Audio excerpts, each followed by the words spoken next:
Nothing cleared a room faster than saying we sell rugs online. We realized that people don't necessarily buy a product, they buy a look. So we use content extensively. Our team are so passionate about rugs. It's crazy. They call themselves rug addicts. World rug domination, one rug at a time. Welcome to Add to Cart, the podcast that Express delivers all you need to know in the fast-moving world of e-commerce. Every month, Nathan Bush from 12 High and an e-commerce industry expert will share the news, research and insights that you need to know to keep you at the top of your game. And of course, keep your customers adding to cart.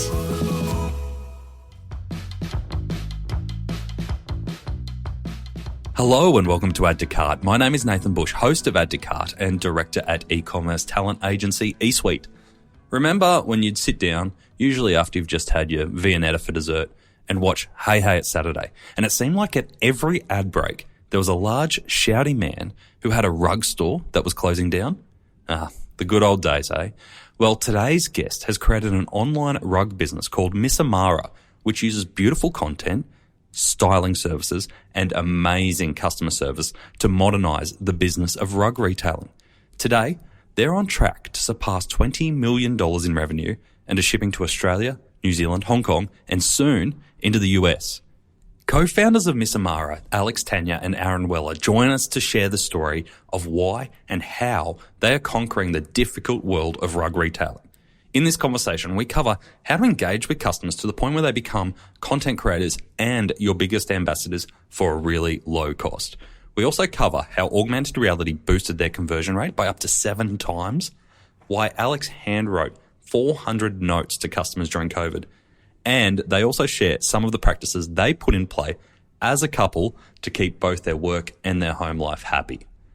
And please, forgive my croaky voice. When we recorded this, I was only a few hours away from losing my voice totally. How good a podcast.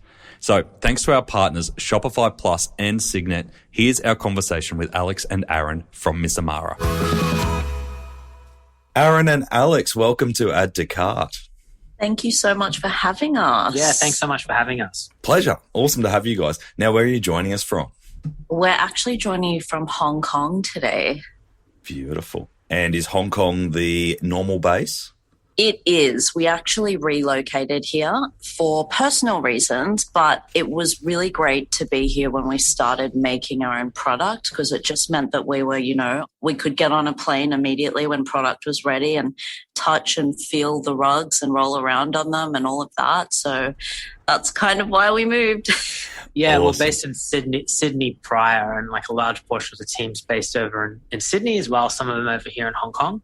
But yeah, our suppliers are in Turkey, in China, and India, so it's a lot closer to our suppliers. Yeah. Makes sense. Hong Kong was a great base for us to get somewhere quickly. So to give listeners context in the product that you're rolling around on, can you give us an overview on Miss Amara and what you guys do? Yeah, sorry. Some context. No, that's my fault as a host. Really it's not your problem. So we sell rugs online. If you haven't actually heard of us before, we are Miss Amara. We have an e-commerce store, missamara.com.au. We're in the US, New Zealand and Hong Kong, and we sell rugs online. Beautiful. And how long have you been doing it for? Since 2014. Yeah, 7 years now. Can't believe it. You're old fogies in the e-commerce game now. We are. And rugs. Why rugs? I couldn't think of a worse product to sell in e-commerce than rugs. Do you know what? Everyone asks us that question. And I joke about it because I'm like, when we were first starting out and we would go to those, networking events and things, I would just say, like, nothing cleared a room faster than saying we sell rugs online. And I don't know why. I think rugs had a really, really bad rap then. They really do, yeah. They really, really did. And, no one wanted to touch the space. But on the other side of things, because no one wanted to touch it, it was such a great opportunity, I guess when you ask why rugs, I can take you back to kind of the history about why we started Miss Amara. Yeah, let's do it. Yeah, take you back to the OG days. Okay, so Aaron and I guess we both come from a technology background. And I guess when Aaron was working at an SEO agency, he and a few of the other guys working there uncovered a bit of an opportunity. So they uncovered that a hell of a lot of people were searching for rugs online. So, where do we buy rugs, how to buy rugs online, delivery of rugs online, things like that. And it kind of got us thinking. So we were like, oh gosh, there's so many people searching for rugs, but we didn't know that many people who bought rugs. So literally we started asking our friends and our families, and we were like, hey, have you guys ever tried to buy a rug before? I mean, you tried to buy a rug, didn't you? Yeah, no, I tried to buy a rug before online as well prior to Miss Amara, and yeah, the experience was... Yeah, it was terrible. It was terrible. So we asked our family, we asked our friends, and everyone had the same experience. So out of all of our friends and family, I was the only one who actually bought a rug. But everyone at some stage in their lives wanted to buy a rug. And so the story was exactly the same. It was literally word for word. So yeah, I really wanted to buy a rug at some stage. And, a lot of people got into that inspiration phase where they would hop onto Pinterest. You know what it's like when you're trying to furnish your house and pin looks and everything looks so beautiful. But when it came to the actual experience of buying the rug, they would go online and it was just awful. So what I mean by that is, at the time, it was a very masculine industry in terms of you had that cliche of Aladdin flying on the rug and that was it. Or, I mean, I don't know whether you remember, Nathan, but they used to have those TV commercials where there would just be a guy and he'd just be yelling at you. I don't know who came up with that. And everyone was closing down. Every rug store was closing down. Always closing down. Yeah. Must get in there. Last chance. Buy a rug. Now. And it was literally like a guy shouting at you. It was awful.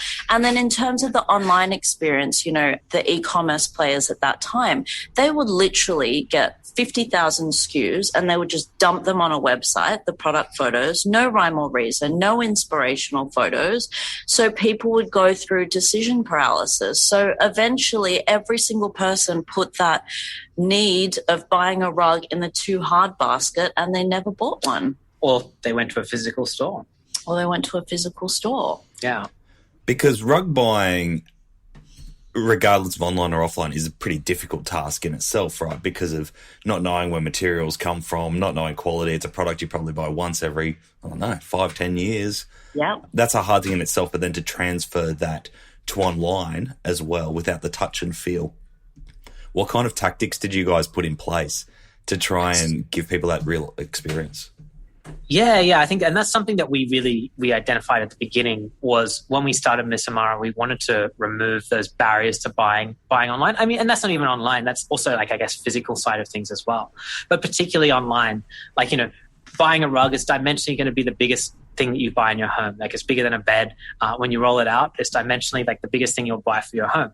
So we knew that people, and it's also probably one of the more expensive things you'll buy. A rug isn't cheap. So in your head, you're like, gosh, this is a big commitment, Yeah, it's a big commitment. Also, it's really important because it can really make or break a space, choosing the right rug. So yeah, that's why we set out to basically remove those barriers. So the first thing that we did was a tried at home service. So the two components are we do free shipping. So all our products are free shipping. Customers don't have to pay for the shipping. And then we have a tried at home service. So a customer can buy it from us. They receive the rug. And if they don't like it, within 30 days, they can send it back to us and we'll cover all the costs. So as long as the rug's in original condition, we'll cover the shipping there and the shipping back. Yeah, so our company will outlay for that the courier expense, which a lot of the time is quite sizable. Yeah, sizable because also we're shipping large products. But that's all part of kind of our offering and it's a really important part of it. So the other thing that we do is we realize that people don't necessarily buy a product, they buy a look. So we use content extensively. So it's probably one of the biggest things that we use to basically make sure people understand what the rug's going to look like in a home. So we'll work with different people and basically work with different people and get real shots of rugs in their home. And that's really what sells the rugs. Yeah, and I know for us, especially, you know, with our social and our Instagram, we definitely aim at the very least to inspire people. So you might not be shopping for a rug at some stage. At that point in time, you're following us because you want to be inspired by beautiful content. And some point in your life, you might want to buy a rug, and hopefully you're going to do it from us.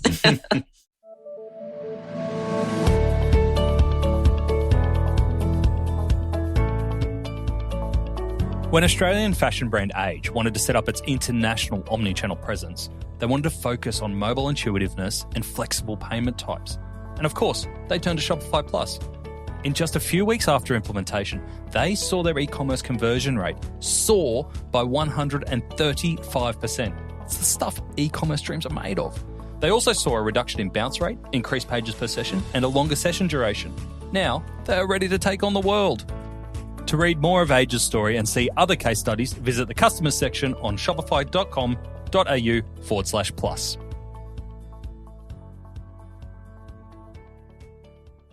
Is that part of changing the tone around how you sell rugs? Like you mentioned before around that male shouty voice being known for rugs.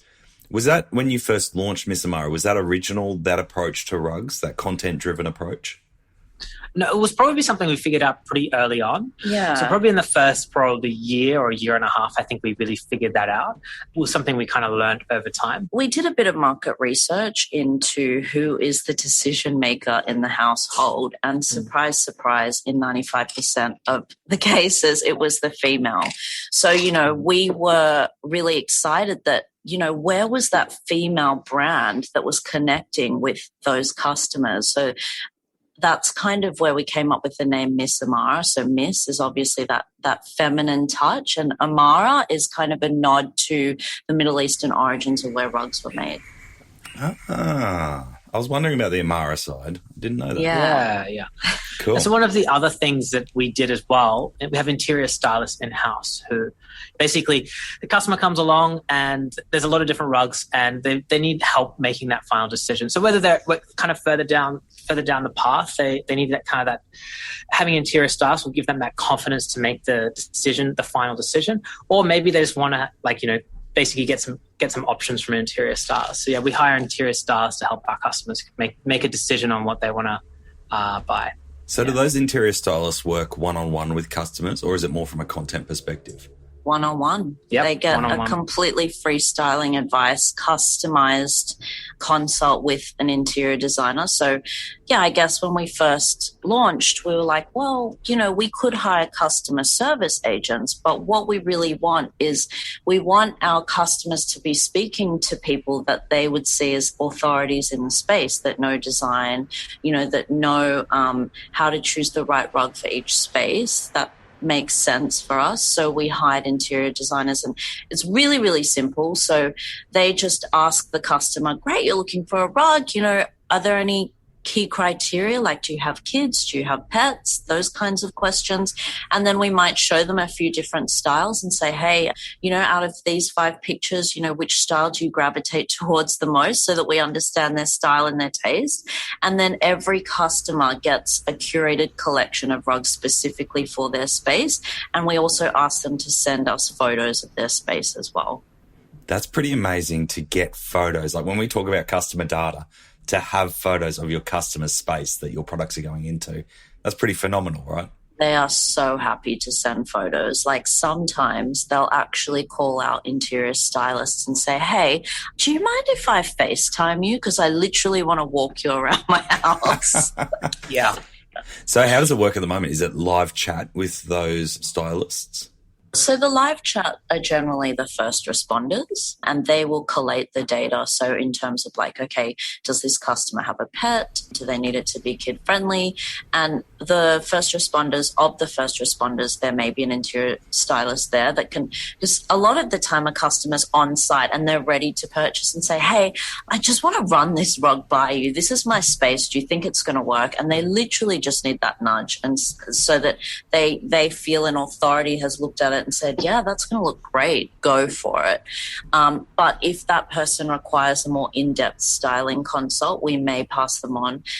We're now starting to book these styling calls so people can actually go into our stylist calendar and book a time with them. That's cool. So your customer service and your stylist are separate teams and separate services? No, they're part of the same team. So the way we structure is they're part of the same team, but we, in terms of when they're available first to the customer, like, if the customer's coming along, because we do 24/7 live chat, because we want to make sure there's someone always there to answer the basic questions for a customer who's ready to order, to basically be able to get the basic questions. But then the styling team is there ready if somebody wants some styling advice.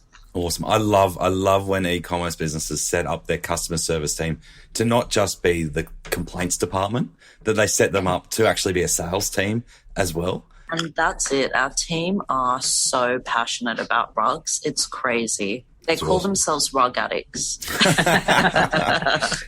Don't Google it. So if we've got that in place at the moment, because I've got the feeling, and I've obviously browsed the site, that you deliver this exceptional service, you deliver some really great inspirational content to get customers really excited. Do you find that gives you more leverage over price, not to have to be so promotion or price reliant if you have those foundations in place? Definitely. So if you look at us compared to our competitors, we are definitely more expensive. We still run promotions because it's an important part of the sales process. But in terms of, if you look at our pricing, even taking into account promotions, we are more expensive, but we do offer a lot more than our competition. So it really does allow us to add that value. And it's funny that you asked that, Nathan, because a lot of customers, one of the really common tickets that we get in customer service is customers will send through a ticket and they'll say, hey, I've noticed this rug. I can get a similar rug at this competitor for, however much. Can you match the price? And we actually respond back and we always say, unfortunately, we can't match the price, but, we can also offer the try it at home service. So if it's not right, it's completely risk-free. Also, we can have an interior stylist look at your choice and look at your space and see if this is going to work for you and set you up with the best chance of success with this rug. And 9 times out of 10, they will always say, okay, that's fine, I've purchased. Speaks to value, doesn't it? When you're not always the cheapest, it just goes, we're going to be around. We're going to be here for you. Yeah. Especially in a product like that. It was funny just casting my mind back to the conversation we had with Pip from Jumbled. Have you seen her stuff? I haven't. Oh, no. Really cool retailer out of Orange here. But does a lot of homeware stuff. It's not cheap. So they sell, a couple of grand artwork pieces. And she was saying that a lot of their customers hesitate, even when they're buying $2,000-$3,000 pieces, to pay over $100 in shipping. Yeah. And it's kind of like, well, if you're buying something worth that much, wouldn't you want to pay shipping? Yeah. And her thought was that not offering shipping actually made people question whether things would arrive safely and in good nick. Have you had that problem at all with offering free shipping on your rugs? Is the easy answer. Shipping's definitely a challenge. Yeah. Definitely a challenge. Yeah. It definitely breaks my heart when we offer that really, really high level of service. And let's say at the very last mile, a courier may have had a bad experience with a customer that kind of lets it all down. But, we have a product that's extremely challenging. Unfortunately, we have a product that internally couriers call us ugly freight. So not a lot of people even accept our product. Yeah, because rugs packed go up to 3 meters long and up to 55 kilos basically. So not even for one person to carry a rug can be almost impossible. So yeah. But it's a work in progress and we're definitely looking at improving the delivery. But as you mentioned, it doesn't come cheap. Yeah. And do you have many people taking you up on that change of mind return service? Yeah, we do. Yeah. People definitely take us up on that. Probably less so than you would expect, but definitely people take it up, and that's all factored into our pricing and everything like that. So it's not something that alarms us or anything like that. But yeah, definitely people make use of it. Yeah, awesome. You guys obviously put so much effort into customer happiness at the core of your business. What would be your number one tip for keeping customers happy in the long term? Okay, I'll go first. I would definitely say listen and always tell the truth. Always. So, I mean, especially with our customers, well, the way that we've trained our customer service team is don't talk, just listen. So even with our interior stylists, they might ask them some questions, but their job is really to get as much information as they can from the customer. And similarly, you know, if a customer's had a bad experience, you know, they're not going to want to know all the reasons why they had the bad experience. At the end of the day, they just want to be heard. They might want to vent, and that's fine. It's a big purchase, you know, purchasing a rug, and if it doesn't go perfectly, we're there to listen to you. And as I said, always tell the truth. Aaron? Yeah, I think you covered off the same thing as I would have said. And to give you an idea, like, I guess the transparency piece is really important. Like Alex said, it's not, the customers don't always want to hear every little detail about what happened. At the end of the day, you've got to listen to them and make sure they're being heard. But at the same time, like, we're transparent when, like, for example, during COVID, like a lot of companies, we definitely had really big supply chain challenges. You know, we had an increase in demand. And then at the same time, supply chain disruptions, especially our suppliers in India, they were shut down for 2 or 3 months. So at the same time as getting a really big increase in demand, we had big disruptions to the supply chain. So, you know, we take pre-orders. So there's a big challenge there about, originally we had some original dates there, and they had to change multiple times as we had and it wasn't just suppliers in the end that had supply chain issues. It's been across the whole supply chain, like in the ports in India, then getting the ports in Sydney, getting a container on a ship. And, you know, like, previously it's very predictable, and we could predict all of that quite clearly, and we could communicate that to the customer in a really clear, concise way. But during COVID, that kept changing. So customers started to get more and more frustrated. So we had to really, really sort of explain to them exactly what was happening and sort of be quite open with them. Alex actually wrote a really big open letter about some of the challenges that we faced as a result of that. About COVID. 400 customers' letters. Yeah. No way. Yeah. And I sent them a bath mat, and I said, I'm so sorry. What kind of feedback did you get from customers when they received a handwritten note and a bath mat?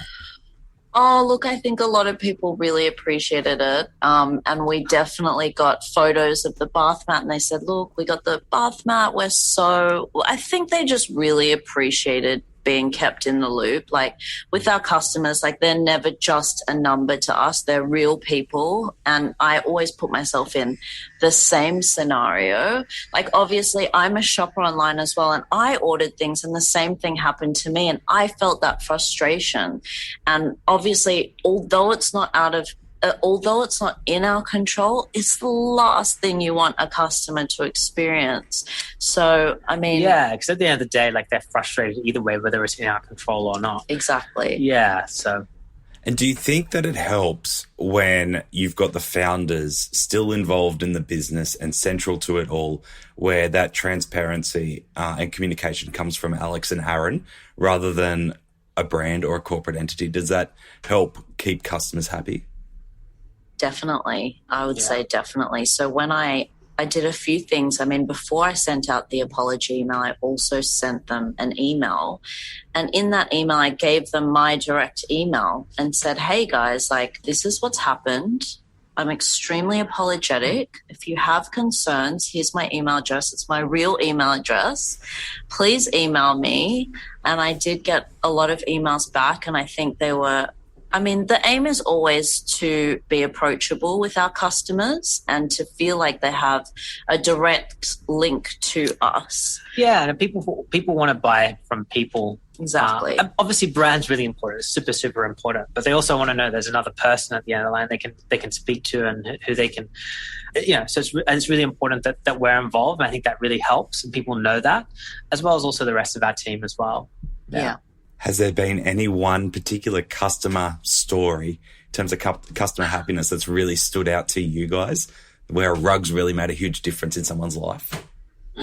So we actually have, do you know Slack? So we have we have Slack, and we have a channel, and it's called Customer Feedback. And I just think, no matter where you work in a business, if you work in operations, if you work in HR, if you work in product, it's so important for our team to see that Cinderella story and what we're doing for customers. So, as I said, customers always send us photos of their house, and when they get their rug, they are beyond excited. We don't ask them to send photos back, but almost always they will send us a photo back and they'll say, this was the stylist, and it's always the same story. She recommended a rug I never thought I would go for. It's not normally my style. I'm so in love with it. Here's a photo of my baby playing on it or my dog playing on it. And we just post those daily because it's so important, I think, for our whole team to see that. And we've actually just started sharing them on social. So we've started a little regular piece that we run called Real Life Rug Stories, # Real Life Rug Stories. And I think there's no better thing to show customers, as I said, as that Cinderella story, the makeover piece, and the fact that they're real, authentic customers, and we always ask for their permission, obviously, and they're always so happy to share their name and their location, and it's something that's awesome. Really important. That's so cool, because one of the things that I love when I was browsing the site, that I loved what you do, is you do the full win a full refund competition. Yeah. Can you tell us about that? Because that kind of goes along a similar train of thought, doesn't it? Yeah, definitely. So as I said, people are always sharing photos of their makeover, and that's honestly, every single time we still get goosebumps. Like, we love seeing them, our whole team. So one day we just thought, like, if this is how many we're getting back that are people sharing, like, what about the people that aren't sharing? Like, how can we actually see all of them? We wanted to see them, and we wanted to get the content, but we just love seeing them, and that's the truth. So what we did is we said, okay, guys, like, you've gone away, you've bought a rug, you've used our stylist advice, show us how you styled it now. So we ask customers to just take a photo of their space and just tag us in it, that's it, or use our hashtag. And every month what we do is we choose our 4 favorites and we share them on our Instagram platform, because, as I said, like, nothing is more authentic than a customer's real house and their real experience. That's better than any influencer could ever do for us, a real life rug story. So we chose 4 finalists and we posted them, and we said, hey, these are the 4 finalists of the month. You have to vote for your favorite. So that's when we put the call out to our customers to vote for our favorite. And all they have to do to vote is just to simply like the post they like the most and tag 2 of their friends. So at the end of that voting period, the customer whose space was liked the most gets a full refund off their rug. So they get that rug for free. And then we randomly draw a voter, where the voter and 2 of the friends that they've tagged gets a free $250 gift voucher with us. That's awesome. Yeah, and it's gone a bit mental. Yeah. Because that's one of the things that I think a lot of brands are struggling with at the moment is organic reach and real content for those socials. So it's kind of solving 2 problems at once, isn't it? Definitely. Yeah, solve both of those. Cool. Now, if we take it to the other end of the scale with technology, I noticed that you put a lot of effort into augmented reality, and you mentioned before that a rug can drastically change what a room looks like. And I'm assuming this is what your augmented reality is trying to help customers get their heads around. Can you tell us how that works? Yeah, sure. So basically, we've wanted to do augmented reality for a very long time. From day one. From day one, yeah, basically from day one. But we were very picky about how we implemented it. Like, a lot of solutions, a lot of like frameworks and stuff that are out there, that you can do it in like a mobile app, or you can do it for specific mobiles and things like that. Who wants to download another app these days? Who wants to download an app? No one wants to download another app. Not everybody has an iPhone or the latest iPhone. Like, there's a lot of limitations. So we really wanted to make sure that something was really easy and didn't take users from our website. That was really kind of the key thing. In browser, and be able to basically be used on any phone or desktop, which was really key. And so basically we've got a solution in place now that does that.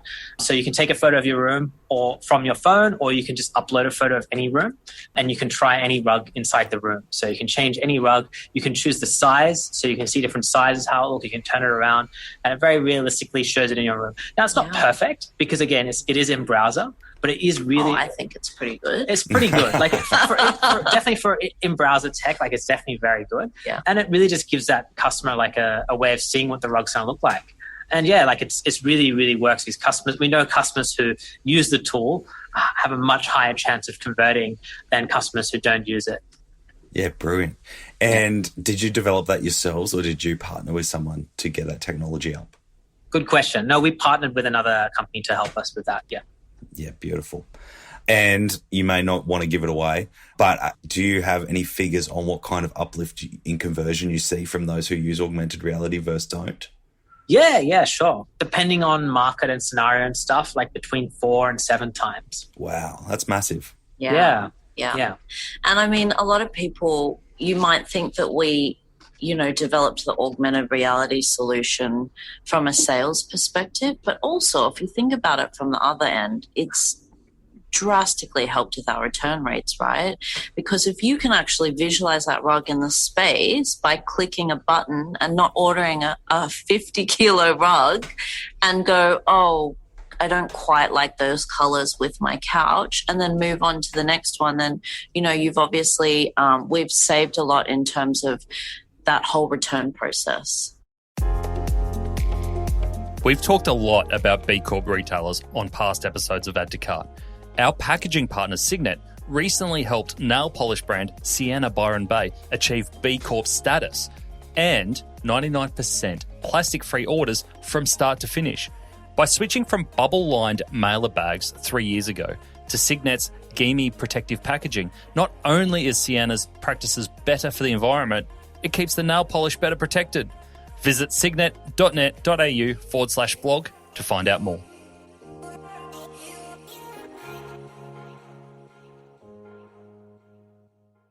Do you find many people are using that AR to then share what their rooms might look like with either partners or just into their social feeds? Yeah, absolutely. So people are sharing it on social, which is so exciting. I go onto Instagram. Yeah, we get tagged all the time. We get tagged all the time, and people are actually organically, we haven't reached out to them at all, but they're doing tutorials on this is how you use the Miss Amara VRS, which is like insane for us. Doing tutorials or asking like for feedback from their followers, like, is this one better or is this one better? So they will choose like 10 different rugs, put them in their space and ask their followers to vote. So which rug do you like better, A or B or C? And it's been so great for us. That's cool.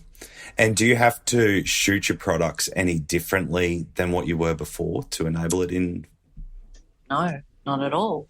We just use the product photos to create a 3D model to create that augmented reality environment. Yeah, but I think for every product is different. For rugs in particular, obviously rugs are flat, which makes it easier to build a 3D model from. That's true, as opposed to like, maybe another product like a couch or a table or something like that. It's going to be a little bit more complicated. Yeah. So I guess from that point of view, like, it is a little bit easier. It's just a bit harder to get texture and stuff like that on a rug. Oh, cool. And is there any other e-commerce technology that you guys just couldn't live without? I think that's an interesting question, because I think when it comes to particular technology outside, like obviously AR, like I think in terms of the way we look at technology, it's always about what's the problem we're trying to solve. As an end result, we actually cycle through a lot of different tech at different times. So in terms of like either is a particular piece of software or anything that we use and that we would recommend, it's never the case. It's usually like looking at what's the end goal that we're trying to achieve. So for example, we started with Magento, and that was, challenging, and we moved it to Shopify, and it's allowed us to move a lot quicker. But, we have never ruled out that will we outgrow Shopify at some point? Will there be a point where we need to look at something that, gives us more flexibility? But for now, Shopify is great for us because it's allowed us to grow very quickly. It's allowed us to, implement things very quickly. But so it's always about like, what is it that we're trying to achieve? What's the strategy and what are we trying to achieve? At that moment. Yeah. So for example, like, product recommendations is another one that's really important to us for our product, is using product recommendations, because people, definitely don't know what they're going to buy for a rug the first time they come in. We all know that they're looking for a rug. Like, we know they're looking for a rug, but we don't necessarily know what it is. So those product recommendations are super, super important. But we've been through like 2 different vendors now, and then we're on to looking at our 3rd vendor to basically do that. And also like looking at doing it ourselves in-house. Those are kind of things that we're weighing up. So we're never kind of stuck to a particular technology or platform. It's more, So in answer to your question, no. But I can imagine it only gets harder too, because how many countries do you sell into now? Yeah, good question. We sell into 4 countries now. So 4 countries. Yeah, Australia, Hong Kong, New Zealand, US. So that's 4 currencies as well. 4 currencies, 4 different stores as well. So, we operate them all as separate Shopify stores because there's lots of localization that we do. So first of all, charging in the local currency, and then also like delivery differs by country quite a lot, and pricing because of the delivery and and that side of things. There's a lot of work in there with 4 different stores, isn't it? Yeah, definitely. Yeah. So like every technology solution as well, we've got to look at. We obviously try to find one that works across all the markets, but sometimes, it might be one works in one market, but not the other. And how do we implement it across all of them to kind of make still that seamless experience? Our head of ops has grey hair for sure. And just last question on that, on the country piece, have you got warehouses in each country, or are you shipping centrally? Not in each country. So we have our main warehouse right now is in Australia. So it's a warehouse we run ourselves, and we run it ourselves for a reason. Is because, again, rugs are bulky. Standard warehouses it's quite challenging to store rugs in.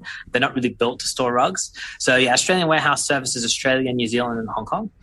We are looking at we're in the process of setting up a warehouse in New Zealand. So we are going to go down that process to set one up there.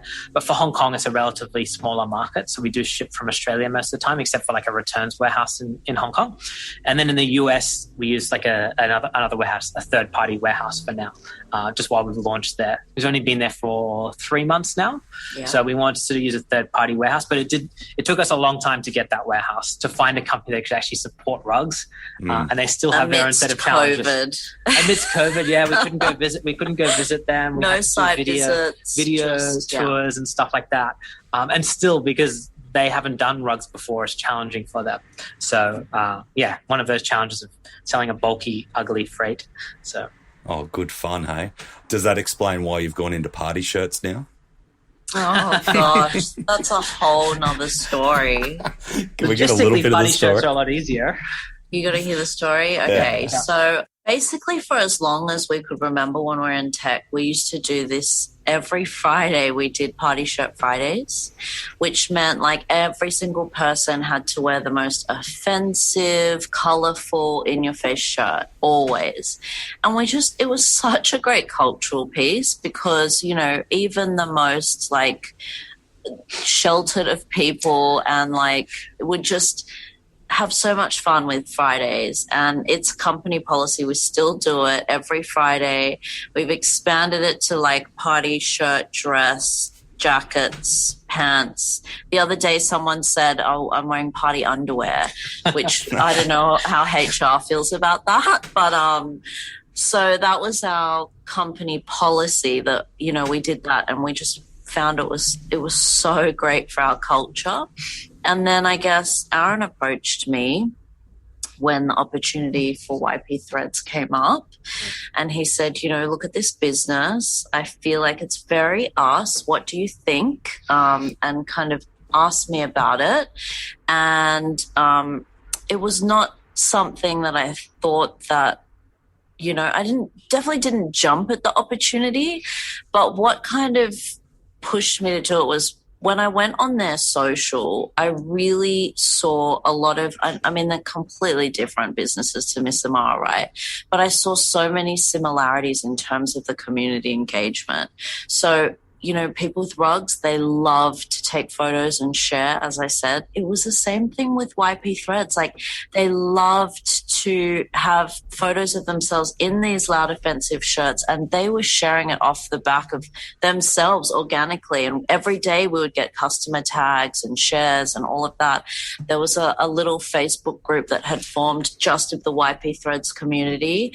So it kind of had that X factor that, Miss Amara had. And that's when I kind of said, yeah, let's do this. Obviously, we have the team set up, and that was really kind of beneficial. But gosh, I remember when we did acquire the business, and then we had to explain, give live chat a bit of a 101 on the brand voice and the culture and how it's going to be different to Miss Amara.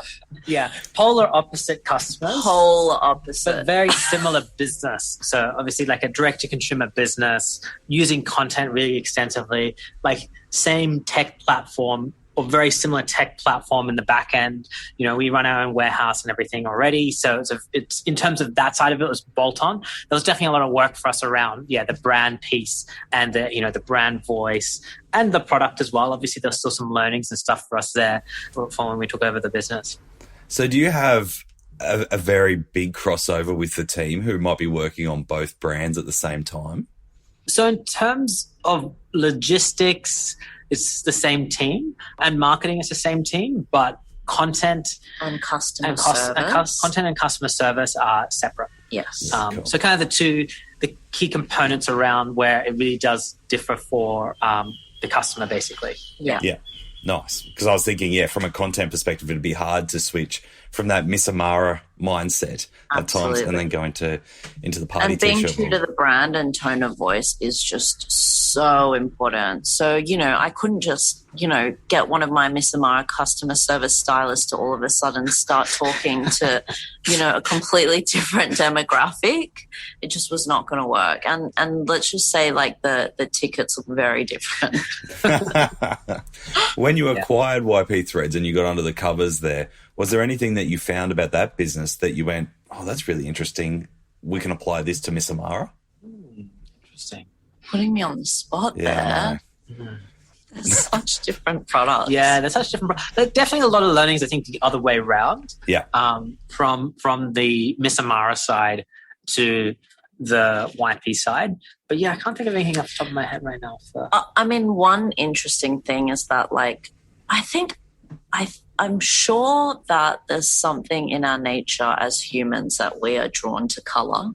So that's why, party shirts, they're so colorful and we're naturally kind of drawn to them. And that's why every guy wearing a loud party shirt puts it on their Tinder profile and gets DMs about the shirts.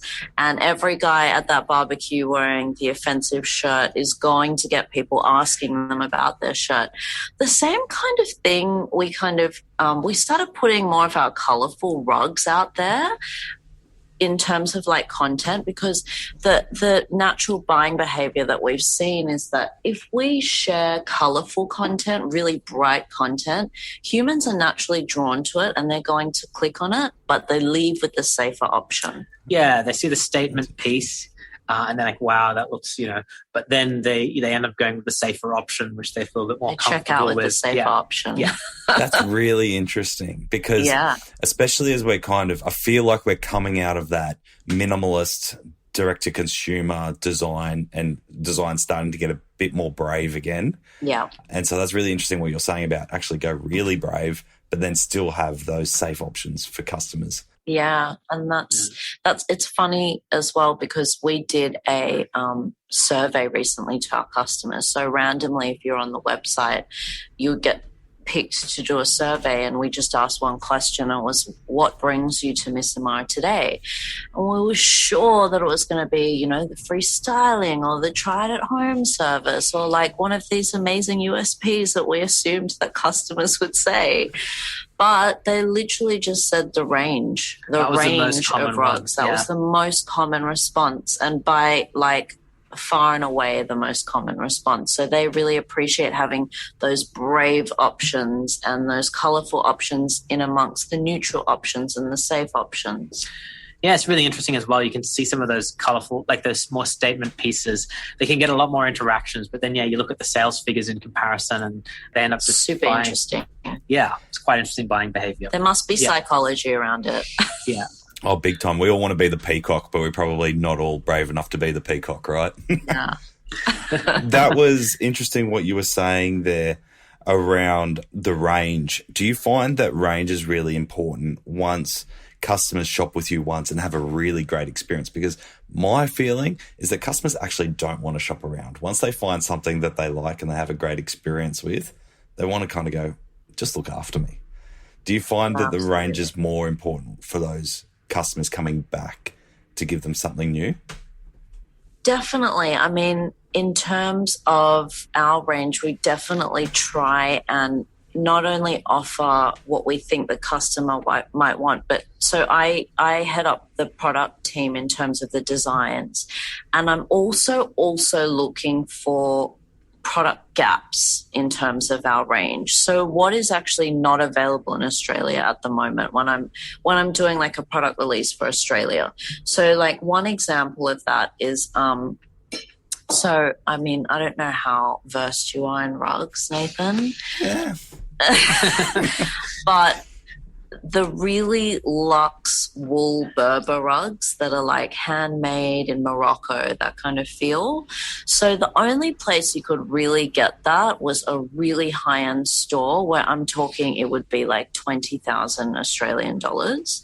And there was really nothing else in the market like it. So, okay, we knew that people wanted them and they weren't available at an affordable price range. So we really tried to make sure that we service that gap. And yes, obviously the cost of the product is more, but we didn't have to charge 20,000 Australian dollars. We could do an in-between price that made everyone happy.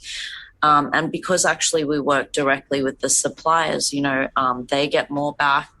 The customers are getting a better price. And yeah, the product gaps is something that we definitely look at in terms of our range. But in terms of the repeat customer, as you said, yes, we definitely do get customers who I'm even surprised, you know, they're like, okay, I've got a rug now for my study, my bedroom. Now I want one for the kitchen. And we're like, oh, okay. Dream customer. And then they're saying, you know, I've referred my grandma who's never shopped online before. I've referred my sister-in-law, and that's like really what we love. Yeah, that's cool. I know you guys also own a digital agency. Like, it just feels like we're layering on businesses on top of here. I'm like, how do you even sleep? Yeah. Tell us about the digital agency and how was that pre-Miss Amara?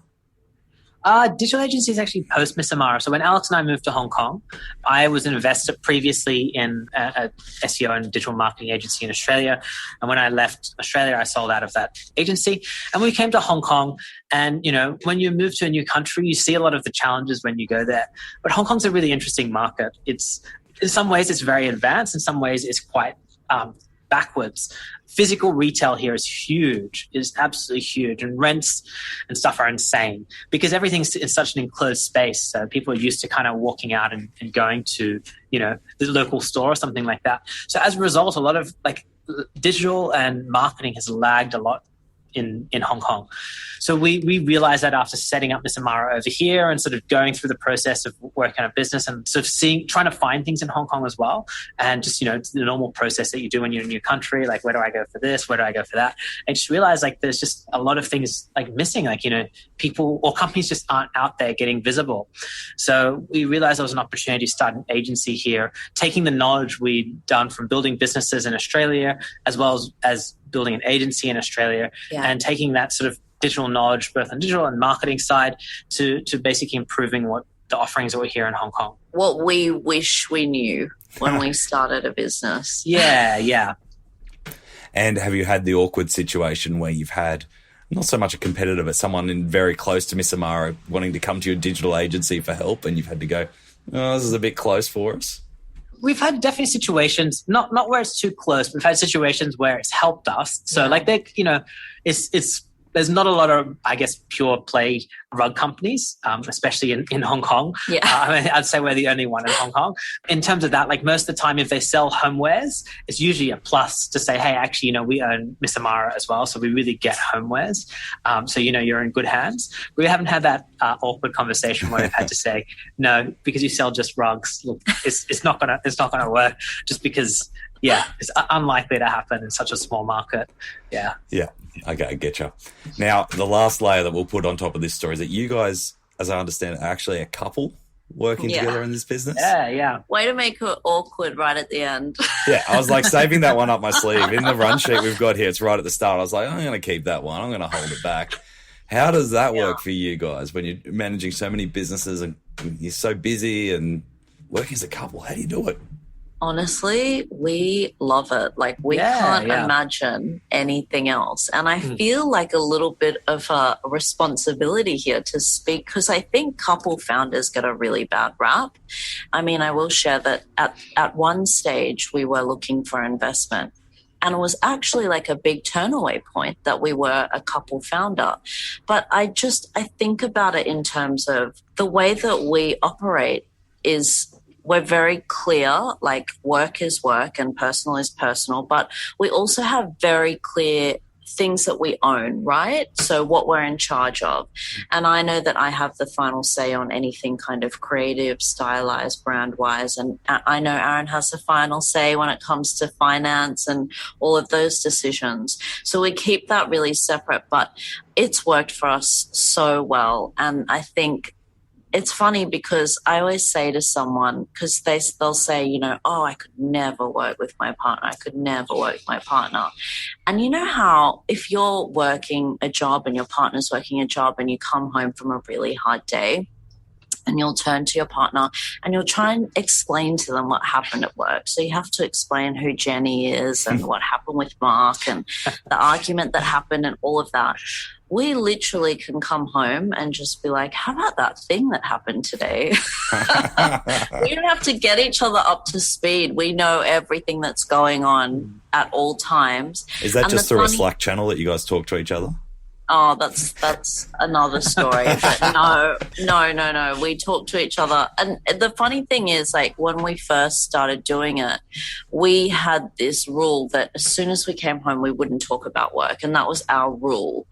But what we found is that made us so frustrated. So I think what we've kind of accepted is a lot of the reason why we're together as a couple is because we're interested in business and we're interested in, you know, we have similar interests in terms of entrepreneurship and things like that. So rather than kind of deny that, we're like, let's just lean into it. You know what? Like, we like talking about business.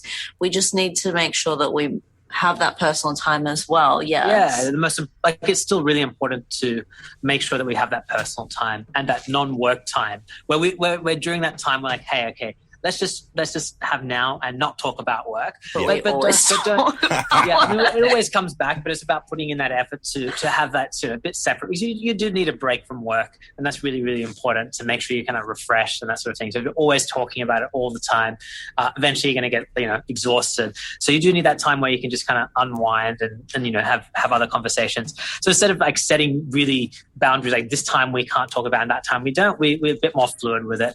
So a lot of the time we do talk about. Yeah. We want the same things, right? Yeah. That's the difference when you're working with your partner.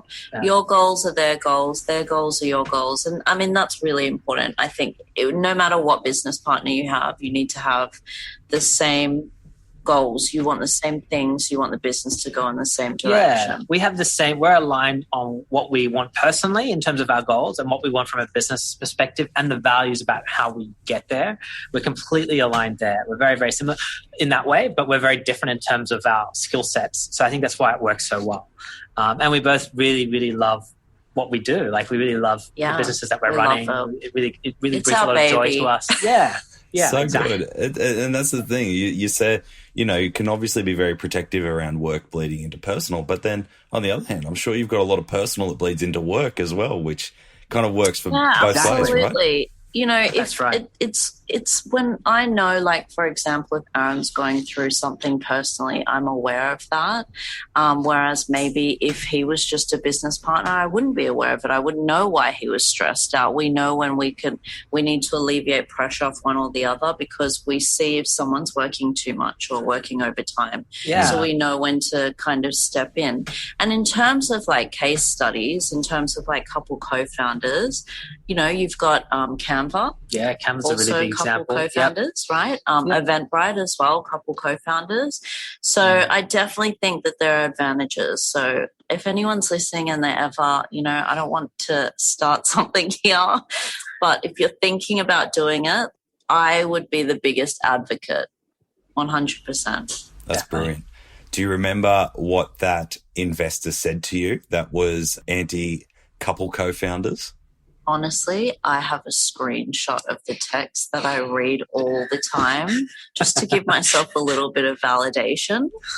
Well done. You've kicked that one, haven't you? Basically, I think they just said it could be problematic in hyphens, that it could be problematic. And look, at the end of the day, I completely understand where they're coming from, right? I guess also I think that we're quite realistic in terms of like, if let's say, for example, our personal relationship breaks down, we will still be able to separate the business. And personally, we have a plan for that. Not that I think we'll ever come to that. we won't deep dive into that topic. No. I mean, that's the thing is about working together as well, and that's the important thing. Is if it's work, and we understand that. Like, so we can have a frank conversation with each other at work about performance with each other, and that's something we can have. And we can always say, hey, look, take it back. This is a work conversation. It's not nothing personal. And we're able to, it's really, really important to separate that work and personal side and really be clear about that conversation. And we're able to do that. We know that work is work and, personal is personal. So when it comes to work, then we can have those conversations and we're working and it's about work. And if it's personal, it's something different. We can, it's a different kind of communication. Awesome. I personally don't think it's anything people should be scared of. I think people should aspire to it. If you're in for life with this person, then in for business as well, and it kind of makes sense. And and it's something that we're really proud of, to be honest. And we say as well, like we see it as if we were both running separate businesses, we wouldn't actually see very much of each other. We would actually be, because we work very hard, and running a business, it takes a lot of time. So we wouldn't actually see each other that much if we're both running our own business separately. So the fact that we're doing it together, we do actually get to see each other more and spend more time. Not that time at work substitutes for quality time, I will say that. It doesn't. You just didn't get out a date night then, did you? No. But even if you're working together and it's not work, it still is. We are going to work every day. You do get to see each other. And if we were separated during that time, it would actually, it would be a lot less time with each other, basically. We bring our dog to work as well. Yeah, so, That's cool. It's a family affair. Family, yeah. Okay. Guys, I've loved our chat. Thank you so much. Can you give us what's next on your horizons for Miss Amara and yourself? Sure. Yeah. First one, world rug domination, one rug at a time. That's what we always say to everyone. So, I mean, really for us, like the next 18 months, US is a really big focus for us. Like we don't want to lose sight with the other markets, but they're still really important, especially Australia, which is our biggest right now. But we know US for us is going to be huge. Like we've done tests there, we've just launched there. Already seeing what we're doing there is really working well. So that's going to take us a while to kind of build up there. In the future, past maybe 18 months, we'll be looking at potentially Europe, which is obviously a whole beast in itself. So a lot of different smaller markets there. Another really important thing to us is continuing to improve our sustainability. So we do a lot already, but we really want to sort of accelerate that even more. So looking at ways in how we can reduce our carbon footprint. So whether it's offsetting the carbon that we're already creating, or whether it's reducing, the use of air freight and things like that. A really big one for us now is recycled fibers. So we use a lot of PET, PET yarn, which is basically recycled bottles. So we're using a bit of it now. We really want to accelerate. We're trying to develop more and more products across using those recycled fibers. And also we do things like recycled leather and a few other things there, but really expanding that range. And then also in the third one inside of that sustainability piece is reducing non-degradable waste. So we're looking at sort of how we can create all the waste that we're creating is degradable, especially on the packaging side. Yeah. This is a fair bit of packaging a rug. We want to see how we can make it degradable, basically.